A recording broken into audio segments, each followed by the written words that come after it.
Welcome everyone to another episode of T-Shirt Cooking. For today's episode, we will be making caramel cookie bars. Never made this before, but it should be simple. We should be using our signature cookie dough foundation recipe that we used on last week's video, and in at least 4 other videos, including an 18-minute video where I make it in one clip. So we'll be doing that. We'll be using this glass tray. We'll be putting it in the oven for about 25 to 30 minutes. Now to begin, the first thing that I'm going to do is combine the cream and the caramel inside a pan like this, just a regular pan. And we will heat this over a stovetop or any other source of heat that you have. And this should take a few moments here to melt. Have it on high heat here, but we'll adjust it accordingly.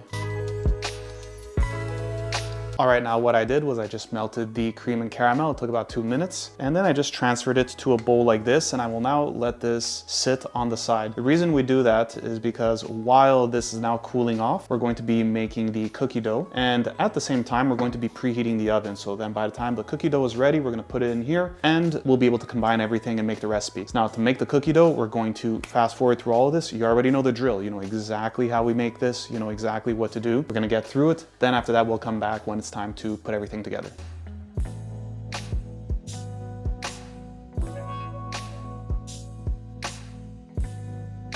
We are now back. We made the foundation, which is the cookie dough. We have the caramel here. Now, first thing I'm gonna do is I'm gonna use Pam spray that I've been using in many of my videos. And I very rarely use a glass tray. However, we'll see what gives and we'll see if it still cooks the same way and all that, and the whole non-stick of it. It's supposed to not stick, but nonetheless, we're gonna put some cooking spray.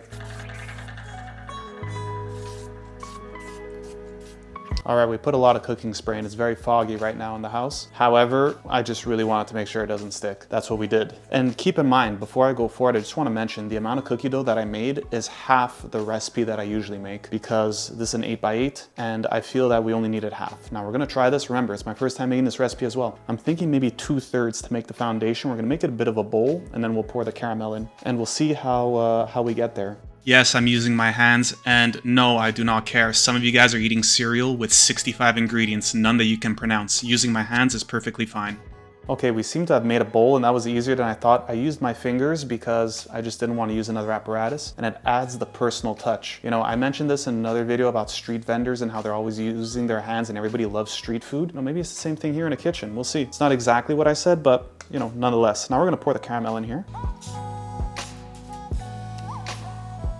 Now with the rest of the cookie dough, which is about 1/3, maybe even less, what I want to do is just put little spots on top. And I did this in my Pillsbury cookie dough something recipe, which that video got almost no views, but that recipe is life-changing. However, that's usually how it is. My videos that have my best recipes get no views, but it's fine. We press on. We continue to make videos for our subscribers. We're over 35% way there to monetization, by the way. So that's the road to monetization, as I've dubbed it as of late. 350 subs, we need 1,000 to finally earn a cent. And at that point, I could say I am a professional YouTuber as soon as I earn 1 cent. This is what it looks like. Let's put that in camera shot. Now I'd say 25 to 30 minutes at 350 degrees Fahrenheit, non-convection bake, and it should be okay. So the oven's gonna be ready about a minute or so. We're gonna put this in the oven. We're gonna wait for it to cook. We're gonna wait for it to cool off, and then we'll come back and we'll see what we get. We'll try one. And we are back. I took it out of the oven. I've let it sit for about 30 minutes. In my opinion, I could have let it sit another 10-15 minutes, just because when I went to pull out the first square, this is what happened. So I'd say maybe another 10-15 minutes just for it to harden up. It does seem like maybe the 26 minutes that I cooked it is okay. You could maybe go another few more. The only issue that I see here is that the outside is already quite baked. So if I would have done more, the outside would have been too hard, and I don't know. I think that's okay what we did. Now we're gonna do a taste test here. Already I could tell you this looks like it's very caloric heavy, if that's even a word. But we're gonna go here for a little fork and we'll try it and see what we get. All right, fair warning to everyone who's watching this, to all of my extremely attractive and successful subscribers. If you don't go to the dentist regularly, which is not possible because you subscribe to this channel, therefore you do, but just in case you don't eat this. This is definitely going to hurt your teeth. There's a lot of sugar in this and it tastes quite good. Good proportion of caramel cookie. Another successful video. 2 really great weeks of recipes. We'll cut it here. By the time the next video after this one comes out, I will be back in Canada. So we'll see what we can do for more recipes. We're trying to hit 1,000 subs, trying to hit monetization. Do what you got to do. Share, like, comment. Thanks, guys.